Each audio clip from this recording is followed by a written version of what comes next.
There is a saying among the older stars: never wake a sleeping apex predator. For 3 centuries, the Galactic Council believed humanity was a fragile, peaceful species, a race of merchants and diplomats desperate for a seat at the cosmic table. They were wrong. We weren't weak. We were in recovery. We were trying to be better. But when a negligent council strike team murdered a 7-year-old human boy over a minor trade dispute, they didn't just break a treaty. They shattered the chains we had placed upon ourselves. This is the story of the day the galaxy learned why Earth is classified as a death world. Zenith Station was the crown jewel of the Galactic Council, a sprawling metallic lotus floating in the neutral zone of the Perseus Arm. It was a place of high commerce, intricate alien diplomacy, and stifling bureaucracy. To the wealthy elite of the core worlds, it was a paradise. To Thiago and Sophia Brighton, it was supposed to be a new beginning. Thiago was a senior logistics coordinator for the Terran Trade Coalition, stationed on Zenith to oversee the export of Earth's agricultural surplus.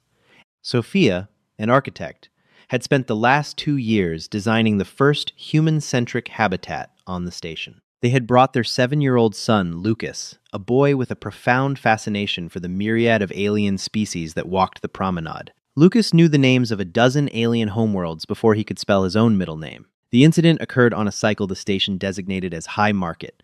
The promenade was packed. Thiago was arguing with a customs official from the Xyloran Ascendancy, a towering chitinous species that currently held the Council's security portfolio. The dispute was trivial: a mismatched tariff code on a shipment of Terran wheat. The biological contamination protocols have changed. Human, the Xyloran officer buzzed through its vocal translator, its mandibles clicking with irritation. Your cargo is seized pending a level 4 inspection.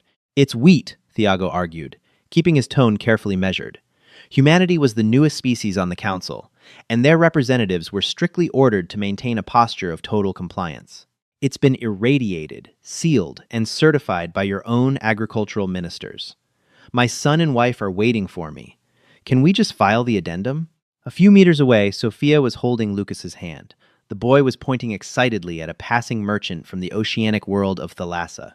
What happened next was a cascade of tragic, bureaucratic arrogance. A localized riot broke out further down the promenade, a violent clash between 2 rival mercantile guilds from the outer rims. The Xyloran security forces, trained to handle thick-skinned, heavily armored species, responded with standard crowd control protocols. They deployed a perimeter of sonic pacifiers, heavy, tripod-mounted cannons designed to emit a concussive shockwave that paralyzed the nervous systems of larger, denser beings. The Brightons were caught on the wrong side of the deployment line. "Wait!"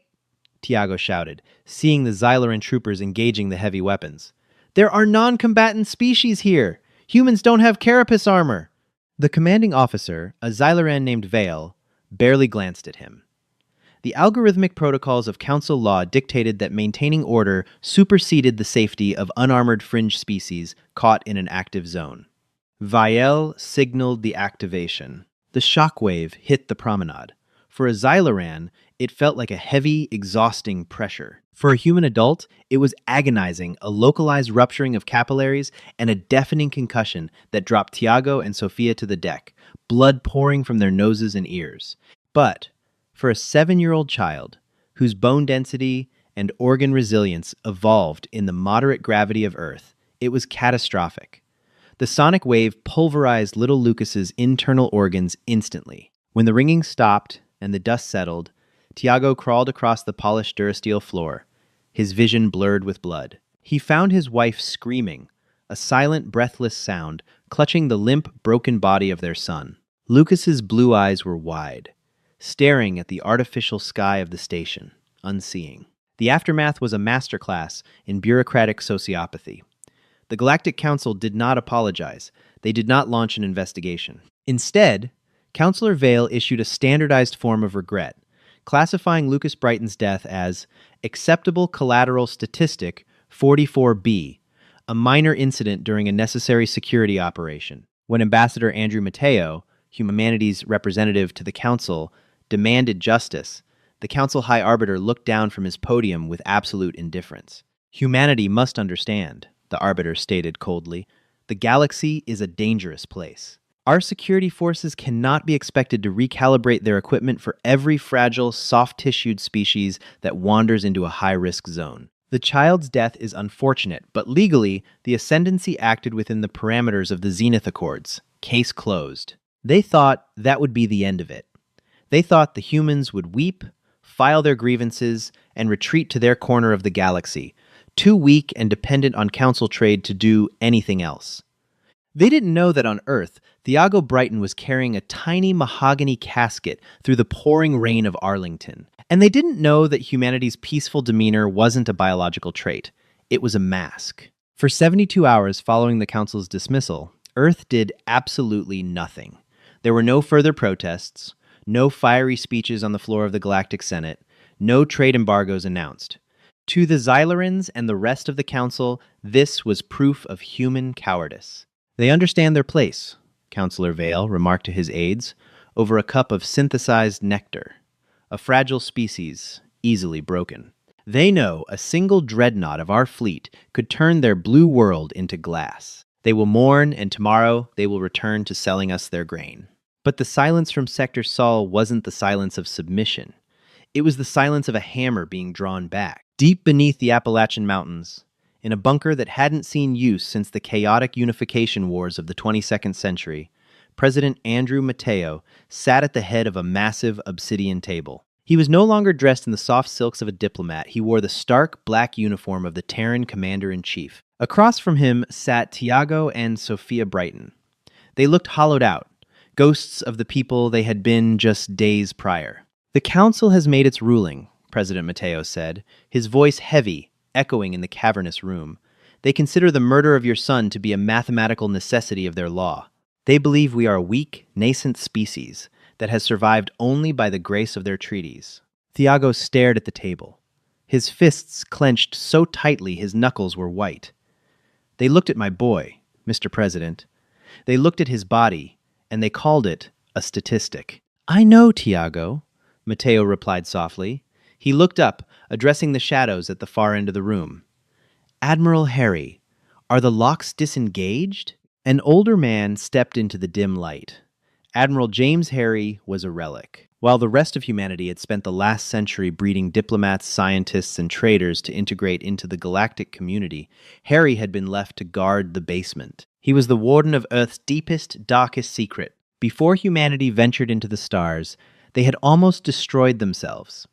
They were a species forged in the fires of world wars, nuclear standoffs, and brutal planetary subjugation. When they discovered faster-than-light travel and realized they were not alone, the first human leaders made a terrifying calculation. If we go out there as we are, we will either conquer the galaxy, or we will burn it down. So, humanity hid its teeth. They locked away the horrific weapons of the unification wars. They decommissioned the dreadnoughts, putting them into deep orbit around Pluto, cloaked in localized stealth fields. They presented themselves to the Galactic Council as a peaceful, agrarian, and scientific society. They played the role of the harmless new kid on the block. "The locks are disengaged, Mr. President," Admiral Harry said, his voice like grinding stone. "The Sol Fleet is awake. The fusion drives of the 1st, 2nd, and 3rd Armadas are spinning up. The orbital foundries around Mars have shifted from agricultural machinery to munitions." Mateo nodded slowly. He looked back at Tiago and Sophia.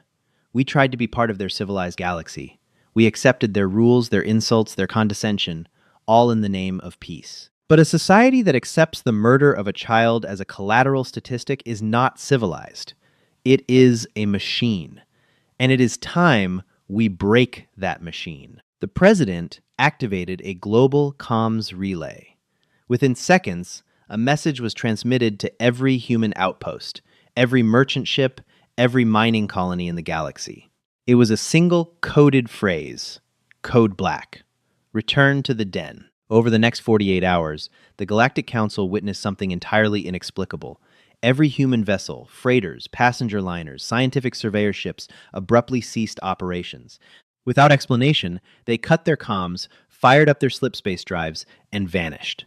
Human diplomats on alien homeworlds packed their bags in dead silence, boarded shuttles, and departed. "What are they doing?" an aide asked Councillor Vielle on Zenith Station. watching the real-time tracking map as hundreds of green dots representing human ships vanished from the grid. Throwing a tantrum, Vial sneered, though a faint prickle of unease ran down his chitinous spine. They are attempting a total economic boycott. Let them starve themselves. They will come crawling back when their planetary economy collapses. But Earth wasn't boycotting. Earth was clearing the firing lines. Beyond the orbit of Pluto, the darkness of space began to warp and shimmer. The cloaking fields, maintained for over a century, powered down. Slowly, the true face of human engineering revealed itself. These were not the sleek, fragile trading vessels the aliens were used to. These were leviathans of war. Ships built not for aesthetics, but for survival in a hostile universe. They were plated in meters-thick ablative armor, bristling with kinetic mass drivers, plasma lances, and nuclear silos. At the center of the formation was the Spear of Lucas Nidus, a dreadnought so massive it possessed its own gravitational pull. On its bridge, Admiral Harry watched the tactical displays light up. "All fleets report combat ready," his executive officer announced. "Slipspace rupture coordinates are locked on Zenith Station." "Gentlemen," Admiral Harry said, broadcasting to the millions of personnel across the Armada. "For 100 years, we played the role of the sheep. We let them think we were soft. We let them think we were safe. 3 days ago, their arrogance cost the life of an innocent child. Today, we remind the galaxy what a Deathworlder actually is." Harry's eyes narrowed as he stared at the projection of Zenith Station. "Initiate the jump! Let us go introduce them to our statistics." The Galactic Council chamber on Zenith Station was in session, debating the allocation of deep space mining rights, entirely unconcerned with the silent human territory. High Arbiter Corrin, an avian species from the core worlds, was just striking his gavel when the station's tertiary alarms began to wail. It wasn't a standard proximity alert. It was a deep, resonant klaxon that hadn't sounded since the station was built. It was the warning for a massive, unauthorized slipspace rupture. "Report!" Counselor Vale barked, standing from his seat, his mandibles twitching. "Is it a rogue asteroid? A solar flare?" The station's chief sensor officer, a gelatinous being floating in an environmental tank, spoke frantically through the translators. "Negative. We are detecting a spatial anomaly on the edge of the sector. It's massive. The energy readings are off the charts. It's not a single rupture, Counselor. It's hundreds. Who is it? The Kalan Empire? The Vax? Neither, sir. The transponder codes? They're Terran." Laughter rippled through the council chamber. "The humans? What were they going to do? Blockade the station with grain freighters?" "Deploy the Ascendancy Fleet," Vial ordered confidently. "Warn them that unauthorized entry into restricted council space with military intent is an act of war. If they do not reverse course immediately, vaporize their lead ships." Outside the massive transparasteel windows of the promenade, the exact spot where Tiago and Sophia Brighton had lost their son, the void of space tore open. It wasn't a clean, silent transition like the sleek alien drives produced. The human slipspace engines tore through the fabric of reality with violent, localized gravitational shockwaves. The very structure of Zenith Station groaned under the stress of the spatial displacement. When the light faded, the laughter in the council chamber died instantly. Hanging in the void, eclipsing the distant stars, was the Sol Fleet. Thousands of jagged, brutalist warships formed an impenetrable wall of dark metal. The Xyloran Defense Fleet, previously considered the most formidable in the sector, looked like toys floating before a tidal wave. Counselor Vale stared at the screens, his primary heart skipping a beat. What? What are those? Humanity doesn't have ships like that. It's impossible. "Sir," the sensor officer stammered, its fluid tank bubbling with panic. "I am scanning their hulls. Solid neutronium-laced plating. Kinetic weapons of terrifying scale. Sir, these aren't newly built. Carbon dating on the outer hulls indicates these ships have been in deep space for over a century." The realization hit the room like a physical blow. The humans hadn't built an army in 3 days. They already had one. They had always had one. A transmission forced its way through Zenith Station's heavily encrypted firewalls, bypassing the alien security protocols in a matter of seconds. Every screen, every holovid, every personal device on the station flickered, replacing the local feed with the stern, weathered face of Admiral James Harry. Galactic Council. Harry's voice boomed over the station's public address systems, a low, predatory growl. I am Admiral Harry of the Terran United Navy. 3 planetary cycles ago, a human citizen, Lucas Brighton, age 7, was killed by Xyloran security forces under the mandate of this council. You classified his murder as an acceptable collateral statistic. The council chamber was dead silent. Even High Arbiter Corrin stood paralyzed. We humans are a pragmatic people, Harry continued, his eyes cold and unblinking. We understand statistics. So, we did some math of our own. We calculated the value of a human child's life against the infrastructure of your corrupt bureaucracy. Harry leaned closer to the camera. Counselor Vale, you ordered the firing of the weapons that killed that boy. You have exactly 10 minutes to surrender yourself to our custody for trial under Terran military law. If you do not, we will consider Zenith Station an active hostile military installation. You are bluffing, Vale shouted into the comms, though his voice trembled. You fire on this station, you declare war on the entire council. You will be eradicated. Harry didn't even blink. Admiral, Vale demanded, do you understand the sheer mathematical improbability of your survival against the combined might of the council? Counselor, Harry replied softly, a chilling smile touching the corner of his lips. We are from Earth. We survived ice ages, apex predators, global plagues, and each other. We are the statistical anomaly. 10 minutes. The transmission cut. Panic erupted on Zenith Station. Alien diplomats scrambled for evacuation shuttles. The Xyloran defense fleet frantically powered up their plasma shields and targeted the Terran dreadnoughts. Fire! Viel screamed to his fleet commanders. Show these primitives the power of the Ascendancy! Fire everything! Hundreds of bright, searing plasma lances shot from the Xyloran cruisers, striking the hull of the Spear of Lucas Nidus. On the Council's sensors, they expected to see the human ship melt into slag. Instead, the plasma dissipated harmlessly against the thick, ablative shielding of the dreadnought. The armor was designed to withstand the heat of atmospheric re-entry on gas giants and direct nuclear strikes. The alien weapons barely scorched the paint. Aboard the Spear of Lucas Nidus, Admiral Harry watched the timer count down to 0. They have chosen their statistic, Harry said calmly to his weapons officer.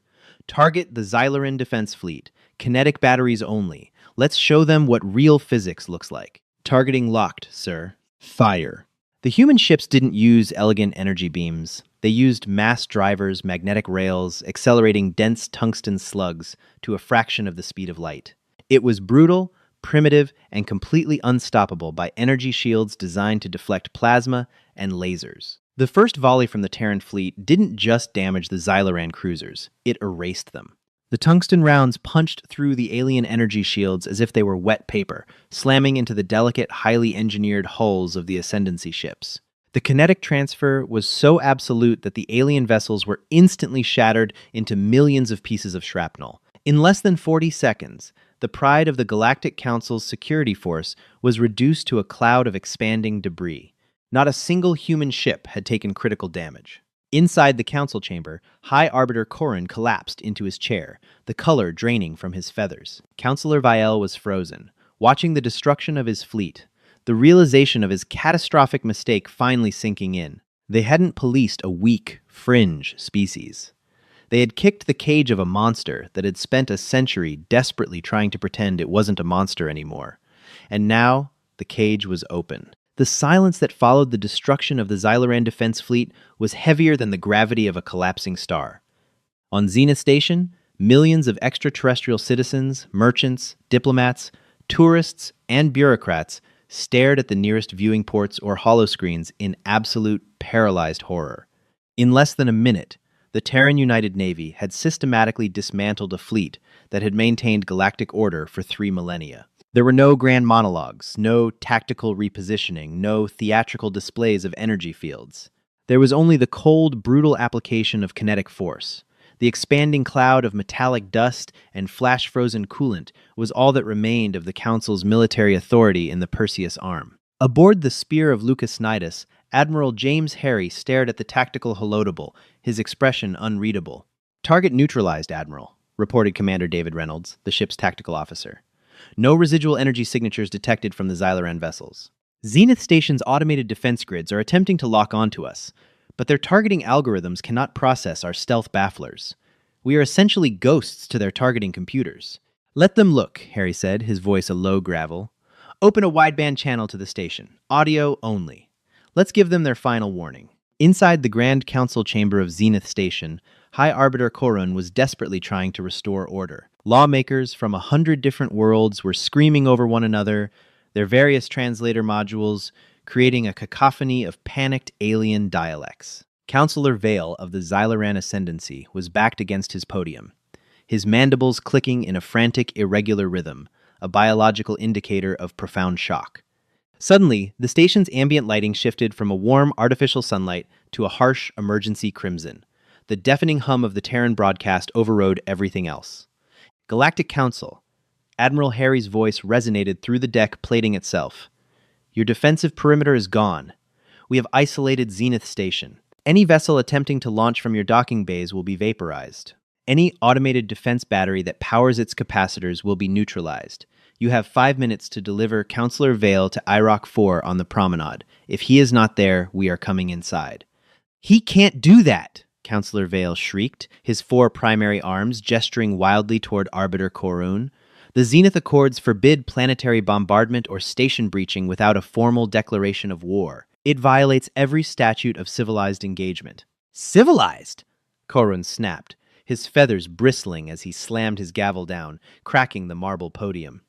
You murdered one of their children and called it a statistic. Vael! You invoked the wrath of a Deathworld. Look out the window. Do you think they care about our accords? We have to deploy the internal security garrison, Vale insisted, tapping frantically on his console to summon the station's heavily armored riot police. The Xyloran Ascendancy will not bow to unarmored, soft-tissued primitives. Lock down the blast doors. Arm the security forces. We will repel their boarding parties and hold the civilians as hostages if necessary. They wouldn't dare risk their own people. Arbiter Korun looked at Vael with a mixture of disgust and profound pity. You still do not understand, do you? You still think you are the predator. Outside, the Terran fleet shifted its formation. Massive, blocky vessels designated as Kodiak-class assault carriers detached from the main armada and began burning hard toward the station. They didn't maneuver with the graceful arcs of alien shuttles. They slammed through the void in jagged, aggressive vectors, shrugging off the station's sporadic point defense laser fire like rain bouncing off an iron roof. Admiral, the 5-minute deadline has expired, Commander Reynolds announced on the bridge of the Spear. Sensors indicate internal blast doors are sealing around the council chamber. Xyloran security forces are massing at the primary airlocks. Harry nodded once. Deploy the 1st Battalion, 5th Marines. Tell Colonel Bradley he has the green light. Execute Operation Broken Glass. From the bellies of the Kodiak carriers, hundreds of boarding torpedoes were launched. To the alien observers, it looked like the humans were firing solid missiles directly into the civilian sector. Panic reached a fever pitch as the heavy, armor-piercing pods slammed into the outer hull of Zenith Station. They didn't explode. Instead, the magnetic clamps engaged, and thermal breaching charges melted through the station's meter-thick Durasteel hull in seconds. In the promenade, a squad of 30 Xyloran security troopers, standing 7 feet tall in thick, kinetic-resistant carapace armor, leveled their plasma rifles at the hissing, red-hot ring melting into the wall. They expected a firefight. They expected soft, fleshy humans to stumble through the breach, easy targets for their searing energy weapon. The heavy circular plug of the hull blew inward with a concussive blast, knocking the front row of Xylorans to the ground. Through the smoke, the humans emerged. But they were not the fragile diplomats the Council was used to. These were Terran Marines encased in Mark 7 Aegis heavy power armor. They stood nearly 8 feet tall, entirely enclosed in angular, dark gray ablative plating. Their visors glowed with an ominous cold blue light. They moved with a terrifying, hydraulic-assisted speed that defied their massive bulk, ignoring the heavy gravity plating of the station. The Xyloran commander roared an order, and the security forces opened fire. Plasma bolts slammed into the chest plates of the leading Marines. The thermal energy simply splashed against the human armor, absorbed by the heat sinks and dissipated into the surrounding air. "Contact front," growled Captain Wallace Jennings through his suit's external speakers, his voice heavily synthesized and terrifyingly calm. "Lethal force authorized. clear the promenade. The Marines didn't use plasma. They used standard-issue magnetic acceleration carbines. The deafening crack, crack, crack of hypervelocity tungsten rounds echoed through the cavernous promenade. The Xyloran carapace armor, designed to absorb energy weapons and blunt force trauma, shattered like glass under the armor-piercing kinetic rounds. It wasn't a battle. It was an extermination.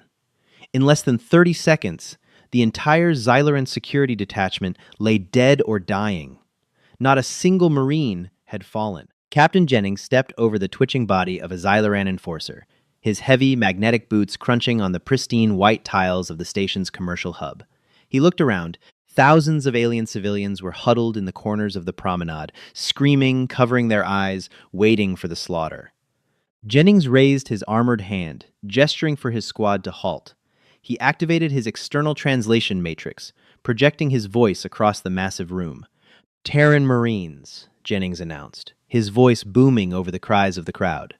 "We do not fire on non-combatants. Keep your heads down, stay where you are, and no one else gets hurt. We are only here for the Council." The aliens watched in stunned disbelief as the towering, mechanized titans of death simply walked past them. Their weapons lowered, forming an impenetrable marching column toward the central spire. They didn't loot the shops. They didn't fire indiscriminately. They moved with a chilling, hyper-disciplined precision that terrified the aliens more than chaotic violence ever could. This was the twisted, terrifying reality of the human Deathworlder. They had mastered the art of war so completely that they could turn it on and off like a surgical laser. The blast doors leading to the Council High Chamber were comprised of a titanium polycarbonate alloy, 3 meters thick.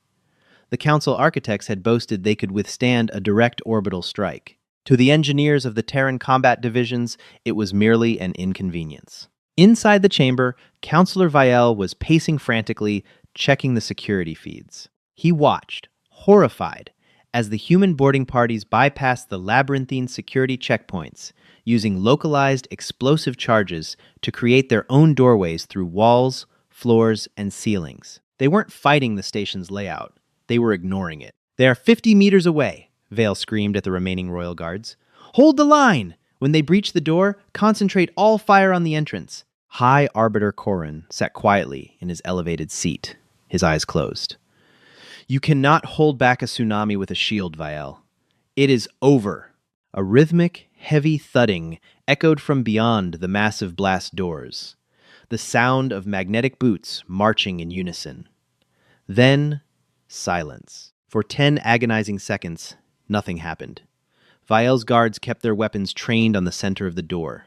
Then, the hinges didn't melt. The door didn't blow inward. Instead, a series of high-frequency structural resonances vibrated through the chamber. The human sappers had attached seismic resonators to the locking mechanisms, vibrating the ultra-hard alloy at its exact shatter frequency. With a deafening groan, the massive titanium doors cracked down the middle and simply collapsed, crumbling into a pile of jagged shrapnel. The dust plumed into the pristine chamber. Through the haze stepped a dozen Terran Marines, their weapons raised and locked onto every armed guard in the room.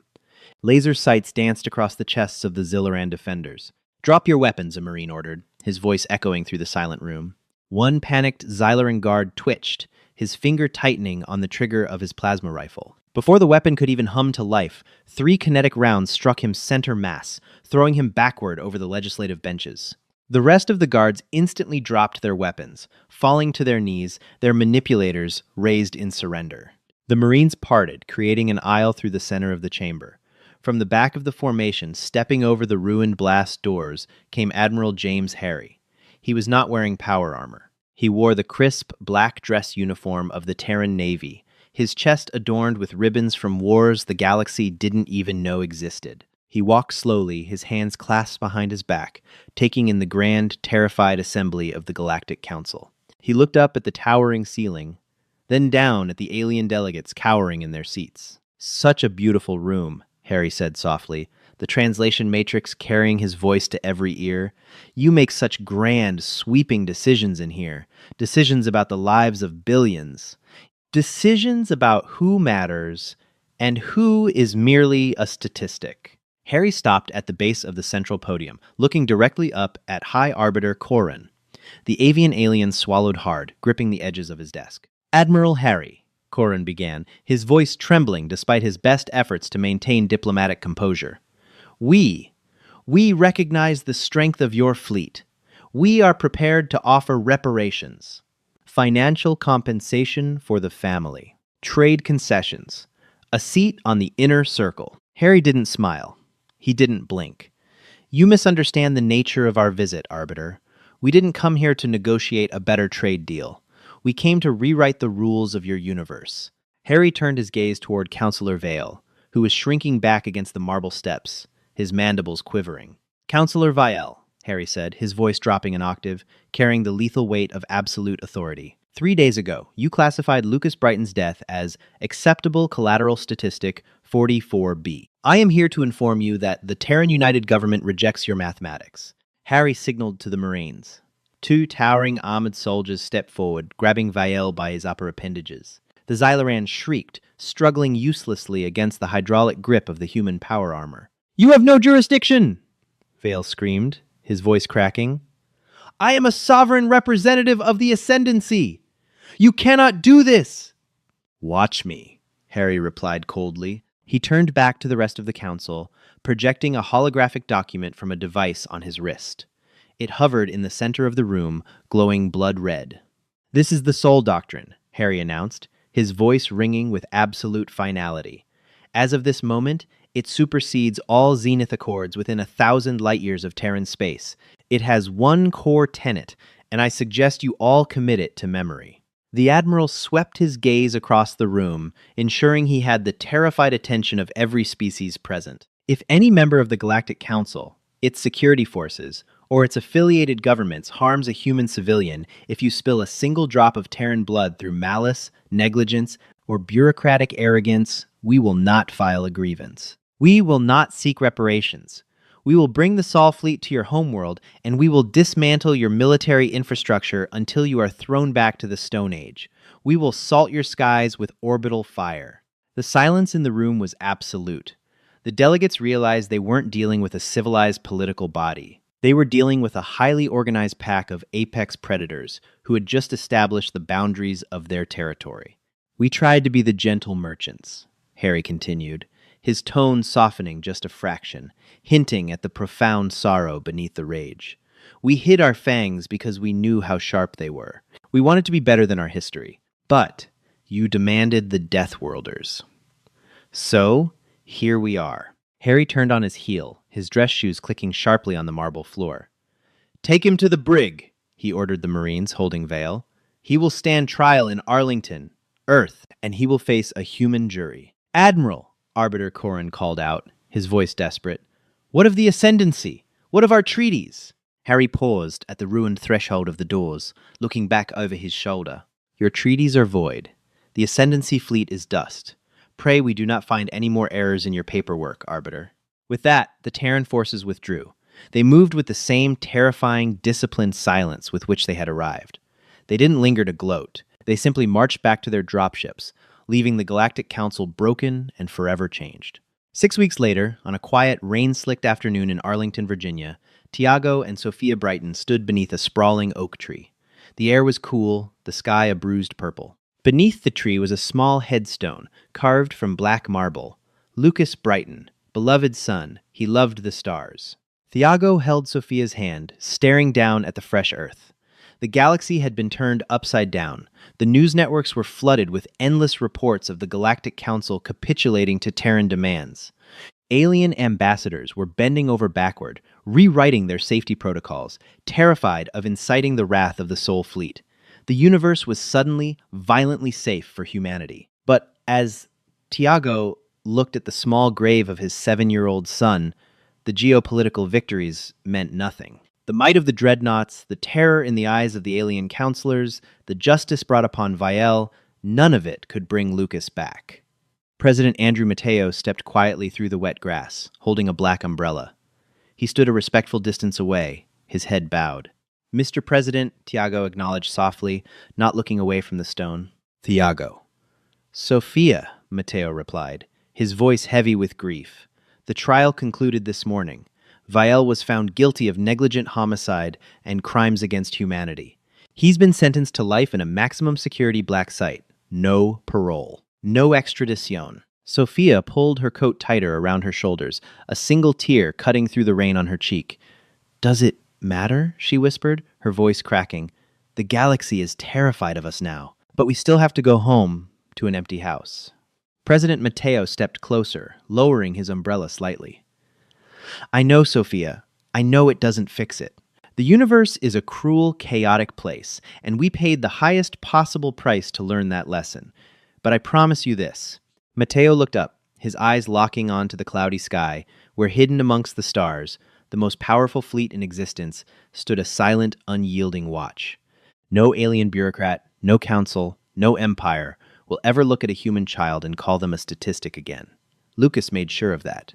His name will be the shield that protects every generation that follows. Thiago squeezed his wife's hand, taking a slow, shaky breath.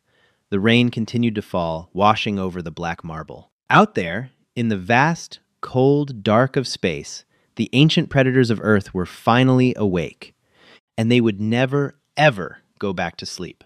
If you enjoyed this deep dive into the darker, triumphant side of HFY sci-fi, hit that like button and share this story with your fellow sci-fi fans. What did you think of Admiral Harry's chilling confrontation with the Council? Let me know your favorite moment in the comments below. If you want more epic tales of humanity showing the galaxy why Earth is the ultimate death world, make sure to subscribe to the channel and ring that notification bell so you never miss an upload. We have plenty more galactic drama, tactical warfare, and HFY stories coming your way every single week. Thanks for listening, and until next time, keep your eyes on the stars.